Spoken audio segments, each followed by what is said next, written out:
Good morning students. Today we will discuss the next topic, drawback of Dalton atomic theory. ठीक है, तो कल हमने बेटा पोस्टुलेट्स पढ़े थे डाल्टन एटॉमिक थ्योरी का और स्टार्टिंग पढ़ा था एटम क्या होता है ये पढ़ा था। आज हमने पढ़ना है ड्रॉबैक। ठीक है, तो according to Dalton atomic theory an atom is the सबसे पहले अगर मैं इसकी बेटा ड्रॉबैक बताऊँ, एक तो ड्रॉबैक क्या है कि ये बेटा एक इमेजिनेशन थी किसी साइंटिस्ट की, इसका कोई भी एक्सपेरिमेंटल प्रूफ नहीं है। ठीक है, ये ड्रॉबैक यहाँ नहीं लिखा है बट मैं आपको बता रहा हूँ। ठीक है, ये इमेजिनेशन है, इसका कोई भी साइंटिफिक मतलब एक्सपेरिमेंटल प्रूफ नहीं है। ठीक है, तो बुक में क्या लिखा है वो पढ़ लेते हैं। एक तो पहले बेटा क्या है, एटम क्या है, स्मॉलेस्ट और discrete individual particle of matter. इनका कहना है कि जो एटम होता है वो सबसे स्मॉलेस्ट मतलब अनकट और इंडिविजुअल मैटर है, बट बेटा ऐसा ऑलवेज ट्रू नहीं है। ठीक है, आप याद रखना, एटम को भी फर्दर ब्रेक किया जा सकता है। ठीक है, ओके, एटम को भी फर्दर ब्रेक किया जा सकता है। मतलब क्या है कि ब्रेक करने का मतलब क्या है कि एटम के अंदर भी इलेक्ट्रॉन, प्रोटॉन और न्यूट्रॉन एग्जिस्ट करते हैं। मतलब क्या था, स्टार्टिंग में जब साइंटिस्ट ने इसकी बारे में स्टडी किया तो उन्होंने ये बोला कि एटम सबसे छोटा है। ठीक है, 1805 तक तो यही सोच थी। ठीक है बेटा, उसके बाद कुछ नए साइंटिस्ट आए, उन्होंने बोला नहीं, एटम के अंदर भी इलेक्ट्रॉन, प्रोटॉन और न्यूट्रॉन होता है। इसका मतलब क्या है कि सबसे छोटा पार्टिकल एटम नहीं है। ठीक है, एक तो ये पोस्टुलेट होगा। Dalton atomic theory says the all atom of element have exactly same masses. एक तो डाल्टन एटॉमिक थ्योरी ने ये बोला कि सभी एटम्स ऑफ एलिमेंट के क्या होते हैं, एग्जैक्टली सेम मास होता है, बट ऐसा ट्रू नहीं है। ठीक है बेटा, अब ये मैंने आपको मास का कंसेप्ट नहीं कराया है, तो अभी आप जस्ट ऐसे देख लो, जब मैं कराऊंगा आगे तो आपको पता लगेगा। मास का मतलब ये होता है कि मान लो हाइड्रोजन है, कार्बन है, नाइट्रोजन कुछ भी है, तो बेटा उसका वेट कितना है। ठीक है, उसको बोलते हैं किसी का मास। और अगर हम बेटा ये पूरे केमिस्ट्री में दो चीज़ यूज़ होना है, एक तो एटॉमिक वेट, एक एटॉमिक मास। एटॉमिक वेट का मतलब है कि किसी भी मतलब कि एटम का वेट कितना, चाहे हाइड्रोजन एटम हो, चाहे कार्बन और नाइट्रोजन, उसका वेट कितना, एक एटॉमिक नंबर होगा। जैसे क्लास में रोल नंबर होता है ना, वैसे ही पीरियोडिक टेबल में एटॉमिक नंबर होता है। हाइड्रोजन का एटॉमिक नंबर 1 होता है और टोटल मतलब पीरियोडिक टेबल का मतलब क्या होता है, पीरियोडिक टेबल वो टेबल होता है जिसके अंदर बेटा सभी केमिकल्स के नेम लिखे होते हैं। ठीक है, 118 एलिमेंट्स है। ठीक है, हमारे पीरियोडिक टेबल में कितने एलिमेंट है, 118। ठीक है, तो डाल्टन ने बोला कि सभी के मास सेम होते हैं, बट याद रखना आगे आपको एक कंसेप्ट आएगा, आइसोटोप कंसेप्ट। आइसोटोप्स कंसेप्ट बोलते हैं। इसका मतलब क्या होता है कि एटॉमिक नंबर तो सेम होता है, आइसोटोप्स आएगा। मतलब आपको पेपर में समटाइम ये क्वेश्चन आ जाता है, डिफाइन आइसोटोप। आइसोटोप का मतलब होता है, द्वारा मैं आपको स्लो से बोल रहा हूँ, चाहे आप लिख सकते हो, isotopes having same atomic number but different mass number. Isotopes वो होते हैं जिनके एटॉमिक नंबर सेम होते हैं बट मास नंबर डिफरेंट होते हैं। एटॉमिक नंबर का आप ऐसे मतलब समझ सकते हो कि उसका कौन से नंबर पे है वो एटॉम, कौन से नंबर पे वो पीरियोडिक टेबल में प्रेजेंट है, उसको बोलते हैं एटॉमिक नंबर। जैसे हाइड्रोजन का 1 है,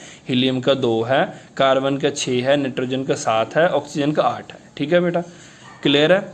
अगर इसके एग्जाम्पल में बात करूँ तो वो होता है, इसमें हम देते हैं हाइड्रोजन का। याद रखना, ये देखो हाइड्रोजन 3 फॉर्म में एग्जिस्ट करता है, देख लो। एक होता है 1H1, इसको हम हाइड्रोजन भी बोलते हैं, ये प्रोटोनियम बोलते हैं, इसको बोलते हैं ड्यूटेनियम, इसको बोलते हैं ट्रिटेनियम। ध्यान से देखो, एटॉमिक नंबर ये पैर पे जो होता है उसको बोलते हैं एटॉमिक नंबर। एटॉमिक नंबर 1 1 1 तीनों का, इसका 1, इसका 2, इसका 3, इसको बोलते हैं प्रोटोनियम या हाइड्रोजन बोल लो, ड्यूटेनियम और ट्रिटेनियम। ठीक है बेटा, देखो मास नंबर अलग है पर एटॉमिक नंबर सेम है। क्लियर है आपको। देख लो, मैंने इसके अंदर आपको एक दूसरा कंसेप्ट भी करा दिया। अगर किसी बच्चे को आइसोटोप्स के रिगार्डिंग डेफिनेशन चाहिए होगा तो मुझे क्लास में बता देना, मैं लिख के सेंड कर दूंगा। ओके, वैसे तो आगे आपके आएगा ही। Okay, atoms of same element having different masses are called isotopes. ठीक है, एटम्स हैविंग सेम एलिमेंट मतलब कि इसका भी मैंने जो डेफिनेशन कराया वही करना, atoms having same atomic number but different masses number. ठीक है,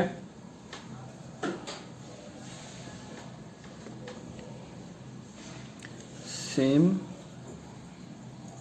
atomic number having different masses called isotopes. और एग्जांपल आप ऐसे दे सकते हो, आप ऐसे लिख देना, ठीक हो जाएगा। ये भी ठीक होगा आपका। Okay, according to Dalton atomic theory the atom of the different element should have different masses. ठीक है, तो क्लियर है।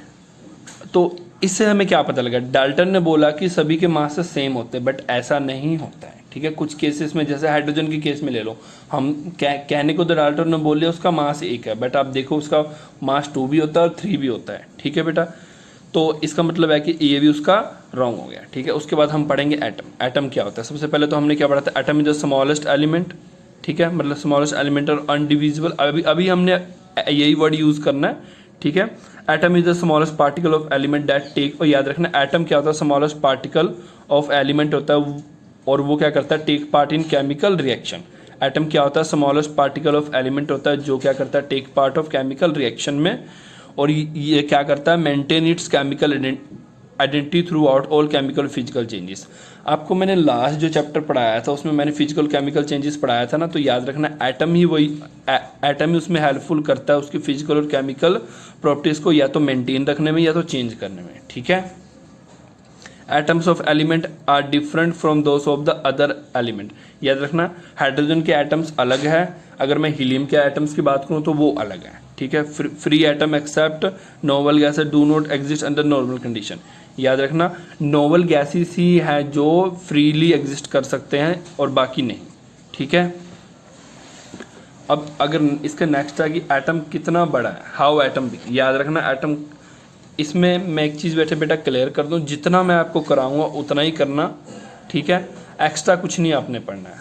ठीक है, मैं आपको बता दूंगा, जो नहीं करना है वो आप छोड़ देना। ओके, अब जैसे कि ये atoms is a very small hydrogen. अब देखो एटम क्या काफ़ी ज़्यादा स्मॉल है। अगर मैं हाइड्रोजन एटम, और याद रखना हाइड्रोजन का जो पीरियोडिक टेबल में एटॉमिक नंबर 1 है, यानी कि वो पहले पोजीशन पे एग्जिस्ट करता है, तो ये सबसे छोटा एटम इसका ही होता है। ठीक है, अगर इसकी बात करो तो आप ये देख लो 10 की पावर -10। इसका मतलब आप समझ रहे हो 10 वरी 0, 0.10 टाइम 0, फिर लास्ट में 1, इतना छोटा होता है। आप इसका इमेजिन भी नहीं कर सकते हो इसका वेट। अब ये देखो कितना छोटा होता है, हाइड्रोजन एटम 10 की 10 होता है। अगर हम एक वाटर के मॉलिक्यूल की बात करें तो वो 10 की 9 होता है, मतलब 9 0 फिर 1।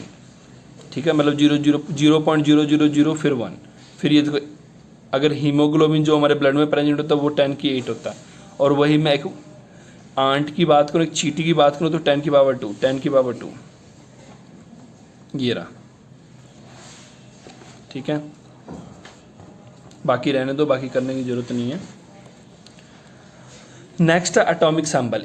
इस वाले टॉपिक में बेटा सिर्फ आपने एक ये टेबल लर्न करना है और एक ये टेबल लर्न करना है, इसके अलावा कुछ भी पढ़ने की आपको जरूरत नहीं है। एग्जाम में अगर आता है यही आता है। मतलब ये मैं बता देता हूँ है क्या, मतलब क्या था एटॉमिक सिंबल का मतलब क्या होता है। अब देखो पीरियोडिक टेबल में हर जगह पीरियोडिक टेबल वर्ड यूज़ करूँगा। जो हमारा पीरियोडिक टेबल है उसके अंदर क्या है, पीरियोडिक टेबल में 118 एलिमेंट है। ठीक है, तो कुछ शुरू में क्या हुआ, कुछ साइंटिस्ट है उन्होंने क्या बोला कि इन एलिमेंट्स को अब हम थोड़ा कि जब भी रिएक्शन करोगे तो आप क्या पूरा कॉपर लिखने थोड़ा लग पाओगे, सिल्वर थोड़ा लिखने लग पड़ोगे, हाइड्रोजन थोड़ा लिखोगे। हम क्या लिखते हैं, एच लिखते हैं, सी लिखते हैं, एन लिखते हैं। ये तो बेटा सबसे न्यू कंसेप्ट है जब साइंटिस्ट ने बोला कि ऐसे लिखो। उससे पहले क्या था, उससे पहले था अल्केमिस्ट, सबसे पहले साइंटिस्ट था जिसने क्या बोला कि इसको हमने इस तरह लिखना है। ठीक है, तो आपको पेपर में आ सकता है कि ड्रॉ या right the alchemist symbol of copper gold iron, ऐसे नेम से आ सकता है। 1 नंबर में पूछा जाता है ये। ठीक है, अगर आता है तो 1 नंबर में आ सकता है। तो आपको अल्केमिस्ट सिंबल में के लिए ये ड्रॉ लर्न करना पड़ेगा, और अगर आपने डाल्टन सिंबल करना है तो इसके लिए आपको ये करना पड़ेगा। ठीक है, सिर्फ ये 2 टेबल की नीड है और बाकी कोई भी थ्योरी इसमें से कभी नहीं आता है। आपको मेन इन दोनों का पता होना चाहिए। अल्केमिस्ट सिंबल आ जाए तो क्या, अल्केमिस्ट सिंबल में आपको जा जाए कॉपर आ जाएगा, आपको ये ड्रॉ करना पड़ेगा। मरकरी आ गया तो ये, ठीक है, और ये वाला आ गया तो डाल्टन सिंबल आ गया तो आपको ये करना पड़ेगा। ठीक है, इसके बाद आप आ जाओ। ठीक है, इसके बाद बर्नौलीज एटॉमिक सिंबल था। उसके बाद एक और साइंटिस्ट आए, इसका फोटो भी यहाँ लगा हुआ है, ये देख सकते हो आप। ठीक है, तो उन्होंने बोला चलो ठीक है, इस साइंटिस्ट ने क्या बोला कि पीछे आपने जो सैंपल्स पढ़े वो ठीक है, बट क्या हुआ, प्रॉब्लम क्या हुआ कि थ्रू आउट द वर्ल्ड, मतलब कि अब देखो कोई भी रूल अगर पास करना है तो ये नहीं है कि सिर्फ अब ये सब काम या तो इंग्लैंड या अमेरिका, ये तो बड़े बड़े जर्मनी जैसे कंट्रीज में हो रहे थे। इंडिया तो उस टाइम इस सब काम में एग्जिस्ट भी नहीं करता था, ठीक है, करता था बट पता यहाँ पे इतना ज़्यादा रिसोर्सेस नहीं था, तो इन लोगों के पास था, तो इनके आज नेम है। इंडियन साइंटिस्ट भी थे बट उनके बारे में हमें नहीं पता, ठीक है। तो प्रॉब्लम क्या हुआ कि अब ये नहीं है कि ये रूल सिर्फ इंग्लैंड में ही चले, तो इन्होंने क्या बोला कि नहीं, अगर ऐसा हुआ तो फिर तो इंग्लैंड वाले का सैंपल अलग होगा कार्बन का, और वही अगर अमेरिका वाले का उनका सैंपल अलग होगा कार्बन का, ऐसे तो प्रॉब्लम क्रिएट हो जाएगा। तो ऐसे प्रॉब्लम क्रिएट हो जाएगा, ऐसे काम ही नहीं चलेगा।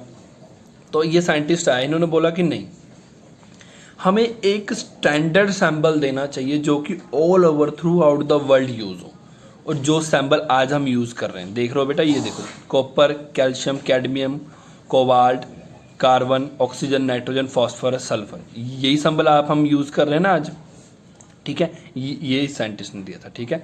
उन्होंने क्या बोला, it is easier to write an abbreviated word than the draw and figure. उन्होंने क्या बोला कि सबसे पहले उनका क्या बोलना था, सबसे पहले स्टेटमेंट क्या था कि किसी भी चीज़ को ड्रॉ करना टफ है एज कम्पेयर टू राइट करना, ठीक है। तो उन्होंने बोला कि एक ऐसा सिंबल दो कि जिसको लिखना पड़े हमें, ना कि ड्रॉ करना पड़े। जैसे अपने पीछे देखो, वो जितने भी है वो ड्रॉ करने पड़ते हैं, अगर हमें ऐसे ड्रॉ करना पड़े तो कितना ज़्यादा टाइम हमारा वेस्ट होगा। और अगर मान लो 118 118 एलिमेंट्स 118 एलिमेंट्स के सैंपल हो, तो आप सोच लो ये केमिकल रिएक्शन लिखना हो, फिर तो हमारा आधा घंटा गया, क्योंकि उसको ड्रॉ करना ही बड़ा टफ है। तो इस साइंटिस्ट ने बोला कि उसको लिखना ज़्यादा ईजी है ड्रॉ करने से। तो उन्होंने क्या बोला कि नहीं, एक ऐसा सिस्टम लाया जाए जिससे क्या हुआ कि उनके साइन हो, केमिकल साइन हो, ना कि उनको ड्रॉ करना पड़े, ठीक है। इसलिए उन्होंने ये सैंपल्स दिए, ठीक है। 10 द एलिमेंट ऑफ जैसे कार्बन को C लिखा, हाइड्रोजन को H लिखा, ऑक्सीजन को O, नाइट्रोजन को N, फास्फोरस को P, सल्फर को S एंड सो, ठीक है। ये क्लियर है। ये जो आपने ऊपर पढ़ा है ना बच्चों, ये सेम है इसकी तरह। इसके बाद बस ये हुआ कि इस वाली देखो, ये सेम साइंटिस्ट ने ये भी दिया हुआ थ्योरी, सेम जो वर्डिंग है ऊपर वाला ये इसमें भी, बस ये है कि इस टाइम थोड़ा डेवलपमेंट हो चुका था। इसके बाद मतलब जैसे एक गवर्नमेंट बॉडीज़ होती है ना, वैसे एक इंटरनेशनल बॉडी है जो केमिस्ट्री को हैंडल करता है, जितने भी रूल्स होते हैं केमिस्ट्री को, वही उनको हैंडल करते हैं। तो आपको इसको करने की नीड नहीं है। नेक्स्ट आ जाओ, एटॉमिक सिंबल क्या होता है, ठीक है। The symbol of an element is the abbreviation, मतलब एटॉमिक सिंबल होता है एक एब्रीवेशन। एब्रीवेशन का मतलब होता है एक साइन, साइन मान लो, एक लेटर मान लो, ठीक है, या शॉर्ट नेम मान लो, ठीक है, for full name of element, ठीक है। जैसे आपका निक नेम होता है ना, वैसे ही इन केमिकल्स मतलब इन एलिमेंट्स का क्या होता है, निक नेम होता है, ठीक है। The symbol of element is short hand notation of its name, ठीक है। जैसे कि और इन सिंबल के लिए भी काफ़ी सारे सिस्टम थे। For example symbol of hydrogen H है, हीलियम He है, ठीक है। तो इसके लिए आपने बच्चों ये याद करना है। अब ये देखो, सैम्बल सोर्स नहीं करना है लर्न, सिर्फ आपको हाइड्रोजन और इसका H आना चाहिए। आपको अगर एग्जाम में आएगा तो ये कॉमन नेम डाल दिया जाएगा, सैम्बल पूछ लेंगे या सैम्बल डाल देंगे, कॉमन नेम पूछ लेंगे। ये नहीं करना आपने, ये नहीं, इसको नीड नहीं है, ये कभी नहीं आता, ठीक है। ये ग्रीक और लैटिन वर्ड्स है, ये नहीं हम पढ़ाते हैं, ठीक है। आपने ये पढ़ना और ये, ठीक है। अब इसके बाद आ गया कि आप इतना पढ़ क्यों रहे हो, सिग्निफिकेंस ऑफ सैंपल क्या है, ठीक है। अब देखो, सिग्निफिकेंस ऑफ सैंपल का मतलब होता है कि सबसे पहले देखो, किसी भी sample element has the both qualitative और क्वांटिटेटिव सिग्निफिकेंस होता है। सिग्निफिकेंस का मतलब होता है उसका यूज। किसी भी सिग्निफिकेंस वर्ड का मतलब हो जाना है तो उसको बोलते हैं हम कि उस पूरे जो थ्योरी आप पढ़ रहे हो उसका एक्चुअल क्या यूज है। तो the sample of element has both qualitative और क्वांटिटेटिव सिग्निफिकेंस, ठीक है। सिग्निफिकेंस का मतलब होता है इंपॉर्टेंस, या इस पूरी थ्योरी से हमें क्या पता लगा है, ऐसे बोल सकते हैं। सबसे पहले क्या है बेटा, sample stand for name of element, sample stand for one element. अब देखो, सैंपल से हमें क्या पता लगता है, किसी एलिमेंट का नाम पता लगता है, ठीक है। सैंपल बताता है कि stand for one atom of element, sample में बताता है कि वन एटम एलिमेंट प्रेजेंट है। सैंपल रिप्रेजेंट करता है क्वांटिटी ऑफ एलिमेंट, सैंपल ये भी बताता है कि कितनी क्वांटिटी उस एलिमेंट की, या मास और एटॉमिक नंबर, ठीक है, कितना उसका, ठीक है। सैंपल आल्सो, अब देखो सीधी सी बात, आपको पता लग जाए कार्बन है तो कार्बन का मास और एटॉमिक नंबर आपको पता है तो आप बता सकते हो, ठीक है। Sample also represent the mass of element which contain 1 Avogadro number. ये एवोगैड्रो नंबर मैं आपको आगे कराऊंगा, ठीक है। तो अब ये सिग्निफिकेंस तो एक मतलब कि सबके लिए था। अब एक एग्जांपल के लिए अगर आप देखना चाहो तो कार्बन के लिए, जैसे sample C stand for carbon element, sample C stand for 1 atom of carbon element, sample C stand for 1 mole of carbon element, sample C represent, अब देखो मास ऑफ कार्बन एलिमेंट होता है 12 ग्राम, ठीक है। और याद रखना एवोगैड्रो नंबर होता है इसका, ये होता है Avogadro number equal to this, ठीक है। ये वैल्यू आपको याद करना पड़ेगा। ओके, क्लियर है आपको ये? Okay, thank you for today.